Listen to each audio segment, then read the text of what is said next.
Hungary का इकलौता और पूरे यूरोप कॉन्टिनेंट का सबसे बड़ा हिंदू गांव, जो हंगरी में कुछ ऐसा कर रहा है जिसकी आप कल्पना भी नहीं कर सकते। हंगरी के इस गांव में रहने वाली महिलाएं केवल साड़ियां पहनती हैं। यहाँ के पुरुष केवल धोती, कमीज और सनातन के दूसरे पारंपरिक कपड़े पहनते हैं। गांव में खेती करने के लिए ट्रैक्टर्स का यूज नहीं बल्कि बैलों के साथ सनातन के प्राचीन तौर तरीकों का इस्तेमाल किया जाता है। यहाँ के बच्चे मॉडर्न एजुकेशन के साथ साथ संस्कृत भाषा सीखकर वैदिक ज्ञान का अनुसरण करते हैं। और सबसे बड़ी बात, यहाँ के बच्चे स्कूलों में माथे पर तिलक लगाकर जाते हैं और स्कूल से आने के बाद इस गांव में बनी गौशालाओं में गौ माता की सेवा करने जाते हैं। और पिछले कुछ सालों में हंगरी के इस सबसे बड़े हिंदू गाँव में आने वाले टूरिज्म की संख्या इतनी ज्यादा बढ़ चुकी है कि एक साल में जितने पर्यटक पूरे हंगरी में आते हैं उससे 3 गुना ज्यादा पर्यटक अकेले इस एंशिएंट हिंदू कल्चर पर बेस्ड इस गांव को देखने के लिए आते हैं। ये डेटा हंगरी की गवर्नमेंट ने खुद से शेयर किया है। तो चलिए जानते हैं कि हंगरी में इस हिंदू गांव की हिस्ट्री क्या है,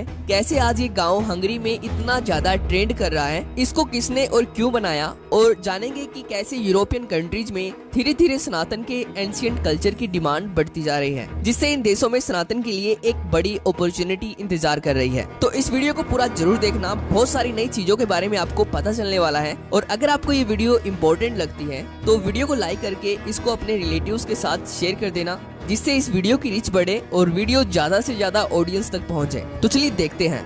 दोस्तों, इस गांव के कई नाम हैं। सबसे पहला नाम है कृष्णा वैली, दूसरा नाम है नव ब्रज धाम यानी कि नया ब्रज धाम, तीसरा नाम है इंडियन कल्चरल सेंटर। पर इस गांव का मुख्य नाम कृष्णा घाटी यानी कि कृष्ण वैली ही है, जो लगभग 660 एकड़ में फैली हुई है। इस गांव में खुद के स्कूल्स हैं, खुद के आयुर्वेदिक सेंटर्स हैं, मंदिर है, खुद की जैविक कृषि, वो भी बैलों के साथ सनातन के प्राचीन पारंपरिक तौर तरीकों से की जाती है, जिसको देखकर आपको भी ऐसा लगेगा कि सच में हंगरी के इस गांव में सतयुग की शुरुआत हो चुकी है। इसके साथ ही इस गांव में खुद की इलेक्ट्रिसिटी है, यानी कि पूरे गांव के हर घर और हर बिल्डिंग के ऊपर सोलर सेल लगाए गए हैं, जिससे हंगरी की गवर्नमेंट ये बात खुद मानती है कि ये पूरा गाँव आत्मनिर्भर है, जो हंगरी की नेशनल ग्रिड का हिस्सा नहीं है, जो गौशालाओं से और जैविक कृषि से अपने साधन खुद उत्पन्न कर रहा है। तो अब प्रश्न वही उठता है कि हंगरी में इस गांव को कब और किसने बनाया। दोस्तों, आपको ये जानकर हैरानी होगी कि हंगरी में इस गांव को बनाया गया था आज से लगभग 30 साल पहले, यानी कि सन 1993 में हंगरी के एक महान हिंदू संत शिवराम स्वामी के द्वारा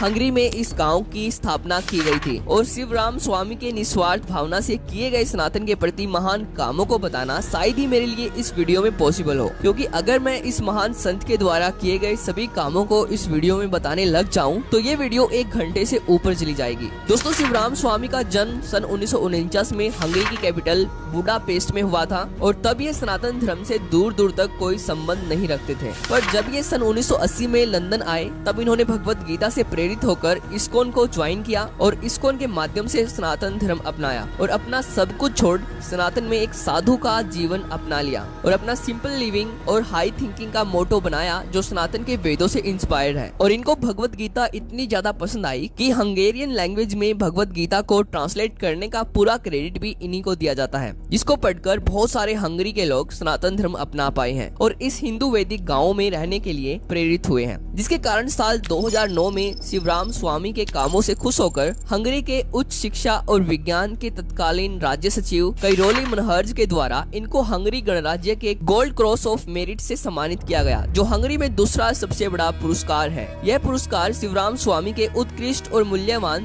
धर्मार्थ और मानवीय कार्यों के लिए इनको दिया गया था। पर दोस्तों, केवल इतना ही नहीं, जैसे कि मैंने आपको वीडियो के स्टार्टिंग में बताया कि एक साल में जितना टूरिज्म अकेले पूरे हंगरी में आता है उससे 3 गुना ज्यादा टूरिज्म एक साल में अकेले हंगरी के इस हिंदू गांव को देखने के लिए आता है। यानी कि एक साल में केवल 10,000 पर्यटक पूरे हंगरी में आते हैं, जो इनका ऑफिशियल डेटा है। और दूसरी तरफ एक साल में 30,000 से ज्यादा पर्यटक केवल हंगरी के इस हिंदू गांव को देखने के लिए आते हैं, जैसे कि आप इस वीडियो में देख सकते हो।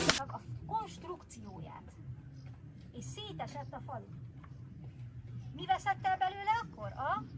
यहाँ पर हर हिंदू त्योहार को बहुत ही ऑर्गेनाइज तरीके से धूमधाम से मनाया जाता है, इसलिए खुलेआम हंगरी की गवर्नमेंट इस हिंदू गांव को पूरी तरह से सपोर्ट कर रही है हंगरी में कृष्ण भक्ति के माध्यम से सनातन धर्म का प्रचार करने के लिए। और इस गांव का हंगरी में ट्रेंड कितना ज्यादा बढ़ चुका है, इसका अंदाजा आप यहाँ से लगा सकते हो कि जब ये गाँव बनाया गया था तब इसके लिए 110 एकड़ लैंड खरीदा गया था इस्कॉन के द्वारा, और आज ये गाँव फैलकर 660 एकड़ का हो चुका है। और धीरे धीरे हर साल इस्कॉन हंगरी में और ज्यादा लैंड खरीद रही है इस हिंदू इको विलेज को फैलाने के लिए। तो आज की इस वीडियो में इतना ही। अगर आपको वीडियो में दी गई जानकारी पसंद आई हो तो वीडियो को लाइक जरूर कर देना। तो थैंक्स फॉर वॉचिंग।